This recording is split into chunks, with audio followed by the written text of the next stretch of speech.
Okay. Hi everyone.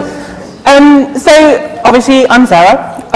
I've got a lot of information that I want to share with you today, so hopefully I can fit it all in.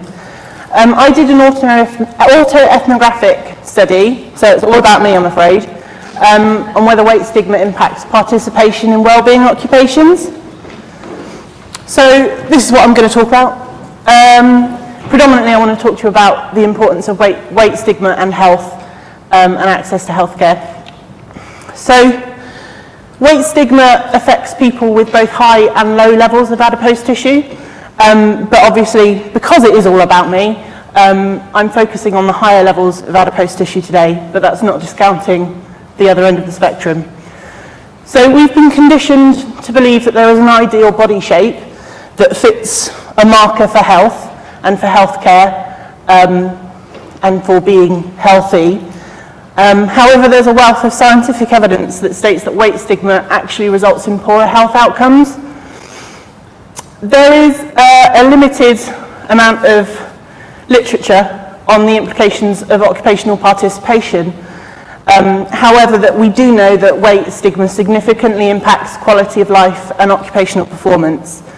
And as we all know, occupations have a central role in human life, and therefore weight stigma's impact on occupational participation is a fundamental issue for occupational therapists to consider.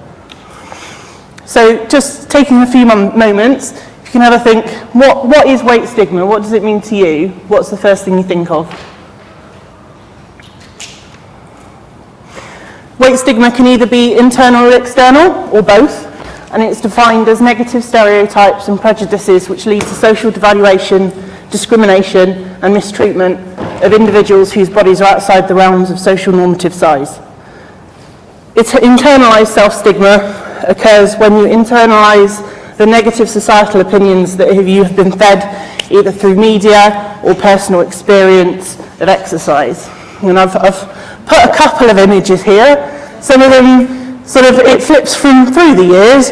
So first one, smoking. That helps. Nothing tastes as good as being slim feels, which was an advertising slogan. Again, if we're looking at media and adverts, things like this are really damaging for body dysmorphia, disordered eating patterns, and all sorts of other things. We can't consider it without looking at the history of weight stigma. It's not a modern day phenomenon. In the 1800s to 1900s, it was used as a tool by the government to dismantle the suffragette movement. They often used overweight, unpleasant, large caricatures in their propaganda posters to dissuade the public from taking them seriously. This handsome chap, this is Adolf Quitlet, never pronounce it. He was alive in the late 1700s, 1800s, and he is responsible for BMI. He's not a scientist, he's not a healthcare professional, he was not interested in developing something for healthcare. So his piece of literature, he was a phenomenologist, no he wasn't, he was something else, can't remember the word. And he was really interested in the study of the average man. And in order to find that, he took ratios from all aspects of society, from white Northern European males. And he looked at criminal tendencies, he looked at marital rates, literacy rates, etc., including weight and height, to define, in mathematical senses, the average man. It was first used in a healthcare context in about 1940, and the reason is because health insurance companies needed a measurement for upper premiums. It has no scientific basis, and it is really an inadequate tool for us to use today in a healthcare context. So, weight stigma and health is a hugely political issue. And the assumption that we have is that people have access to healthy choices from occupations to food, diet, etc. And still to this day, the government funded healthcare campaigns using weight stigma to promote behavioural change.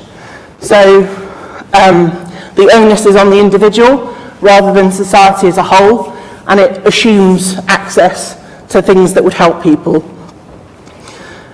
Again, I've said it already, weight stigma has an adverse impact on health and does not promote healthy lifestyle behaviours.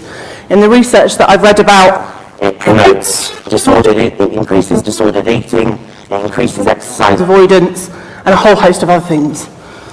And I'm sure you all know about cortisol by now. The stress weight stigma causes increases cortisol secretion, and with a sustained increase in cortisol, it's been shown to promote weight gain and to increase the sensitivity of our food reward system, which means we get happy by eating more, which is a lovely, lovely combination.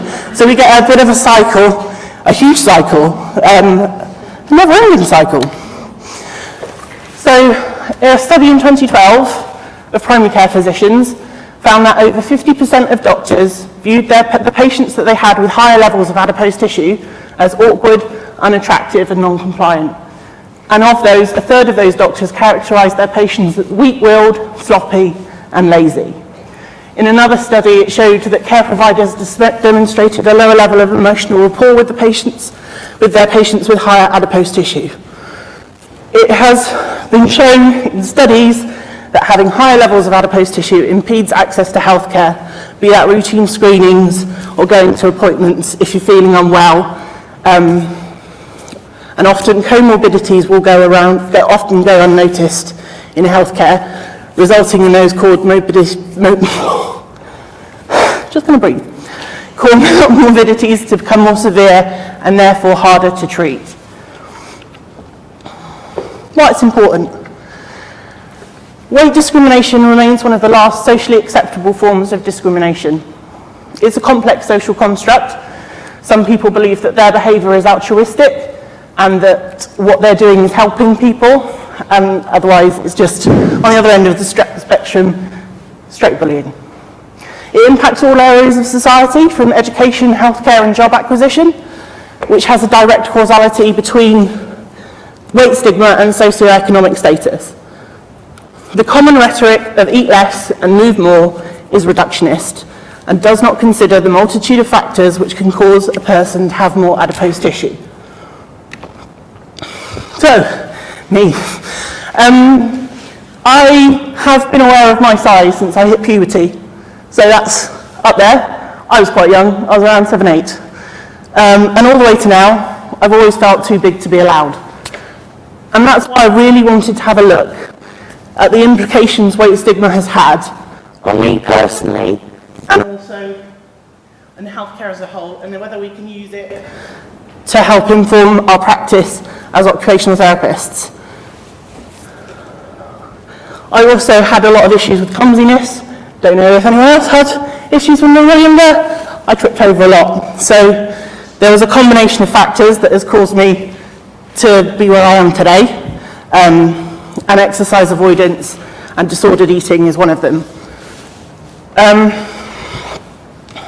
When I hit puberty and secondary school, then obviously bullying came into the picture, disordered eating increased, and as I'll show you a book later about the impact of diets on our bodies,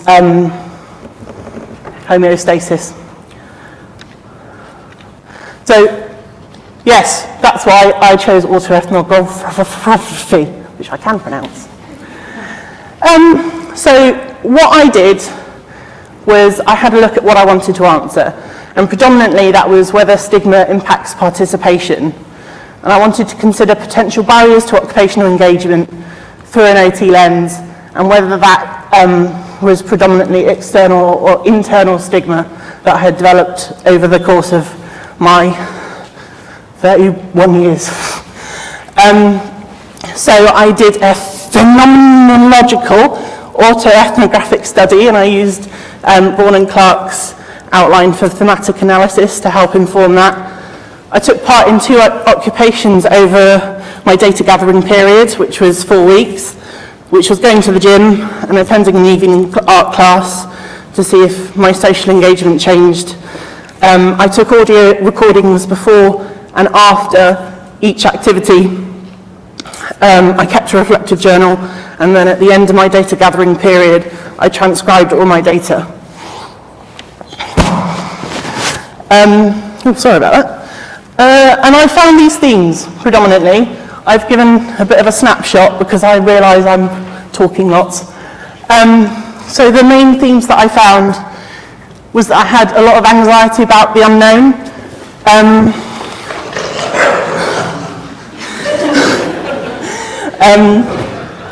There was a lot of uncertainty, and I often minimised the anxiety in my recordings, trying to normalise the situation.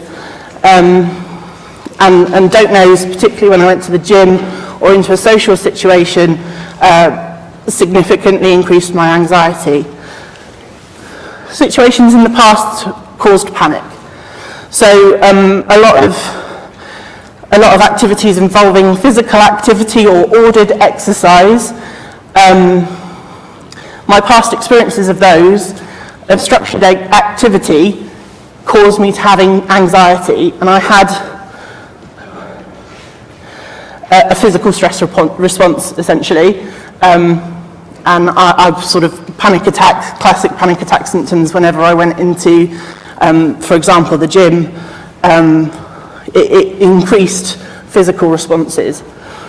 And I regularly expressed concerns throughout my recordings that they would want to focus on my size and how large I was and whether I could do things. Previously, I avoided anything which would impact an unfair lat. So, again, I've mentioned it earlier, impact of negative opinions. My internal assumptions of how others viewed me impacted on my participation, which means that my internal weight stigma and my internal biases with that caused me a significant issue throughout. And my inability to be successful caused me to feel like I did not belong and I could not participate in activity. Now, that wasn't necessarily down to the people around me, but it had been down to the life experience that I had led up to that point. Although I did enjoy myself, I was enjoying activities more and more the more I spent time doing them, so the more I repeated the activities, and with support. So I had a support of a personal trainer when I went to the gym, and they were there consistently, which really helped me to see an improvement in my results at the gym. I always assume the worst. I'm a glass half empty sort of person, and the opinions of others impact my participation. Predominantly, if I don't know if I'll be any good at something, I tend to run away. So, in conclusion, societal weight stigma is contributing to rising levels of obesity. A sustained increase in cortisol because of weight stigma directly impacts the health outcomes of people with more adipose tissue and creates a cycle of occupational avoidance. This research shows that weight stigma does impact participation in wellbeing occupations, causing an increase in anxiety and a greater tendency for disordered eating. Internalized self-stigma due to continued exposure to societal weight stigma directly impacted how me, and in literature, people with more adipose tissue participate in occupations designed to promote well-being. Occupational therapists have a uniquely beneficial skill set to improve occupational performance within this group of individuals. Back to the beginning. So I just want to have a think. When you first saw this picture on my title slide, what did you think? Is it something that you would be comfortable sharing out loud? And if not, you're either a healthcare professional, a healthcare lecturer, or a healthcare student. And therefore, I urge you to do some further reading on the impact of weight stigma and how unconscious or conscious biases will affect your service users. Love some books, some recommended reading there for you if you do want to learn a bit more about it. Thank you. Any questions?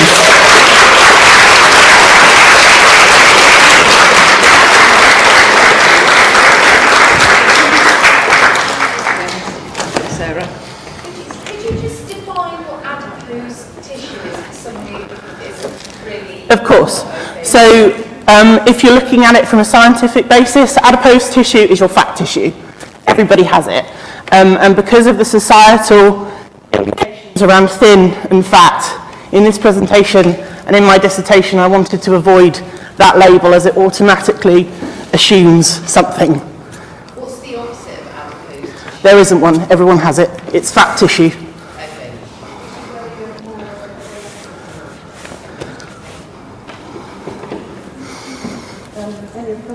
Okay. Well, let's use the mic for everybody's sake. Thanks. Okay, thanks very much, Sarah. I'm really intrigued by how you came to your question, and I admire the fact you did an autoethnographic approach. Well done. That's the first thing I want to congratulate you on. I noticed that you expressed some surprises, and I noted that you expressed surprise with enjoying activities. Yeah? Do you want to say a wee bit more about that? I'd love to hear any other surprises. Thanks. I think, I don't know about anybody else in this room, but the gym always it has been a scary concept for me. But I found that with the support of my personal trainer and an active plan, I didn't want to automatically give up when I'd got to 2 kilometres or whatever. And at the end of it, I wasn't knackered because it had been well maintained. And that was the surprise for me, because I assumed I would just want to go and hide under my duvet and not move. And with art class, There was the social anxiety for me, and the being in a room with other people, because although I appear very confident, I'm not. So that was terrifying to me. So it was a surprise that I didn't feel uncomfortable, and that, again, I didn't want to hide under a duvet. Any other questions? I'll try. Thank you for your honesty in sharing this. I can relate to this. I think I've had this a lot throughout my life as my weight's gone up and down. And I've been wanting to go to the gym for ages, and I was a fitness instructor for about 13 years, and I was very fit and lighter. But because I put on weight, I felt embarrassed about going.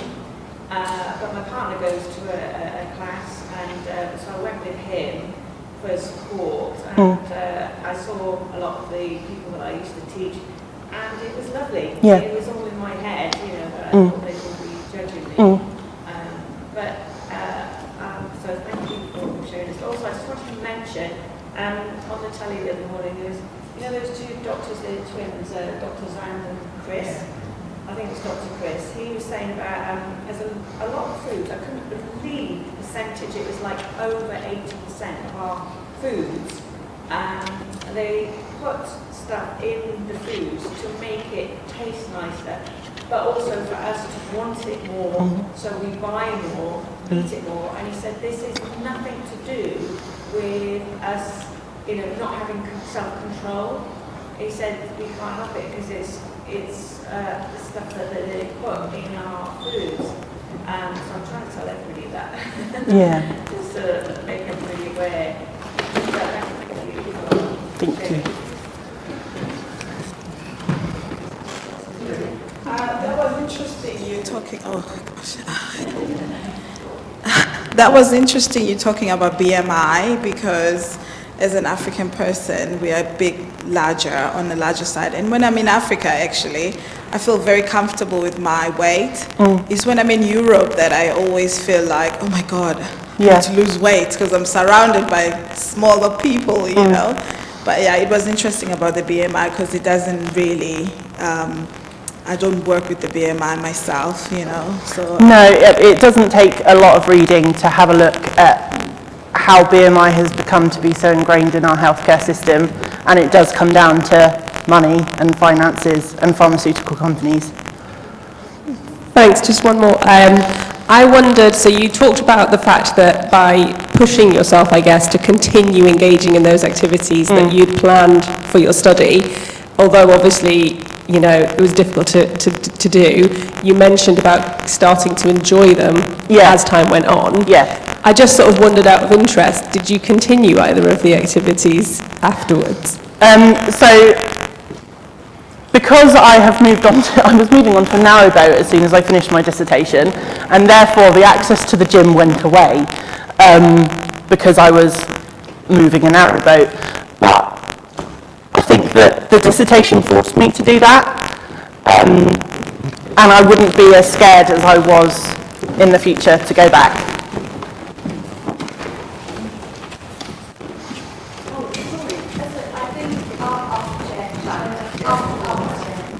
I really loved that. I thought it was so interesting. Oh, thank you. You did such a great job. I just want to know, so you said that you were enjoying the applications more the more you were engaging in them. Did you, in your dissertation, did you explore more like what parts of it? Was it neurological? Was it endorphin release? Was it more the social aspect, the trainer? What parts of engaging in exercise? Was it that made me want to continue? I think it's because I didn't have that automatic failure. So there were signs of improvement, which meant that the fear that I had of failure wasn't necessarily there. I didn't look into it in significant detail, if I'm honest, because there was a lot of data there. But yes, it would be interesting to have a look at it in more depth as to what was the issue. Definitely. Can I go and see? Right. Thank you.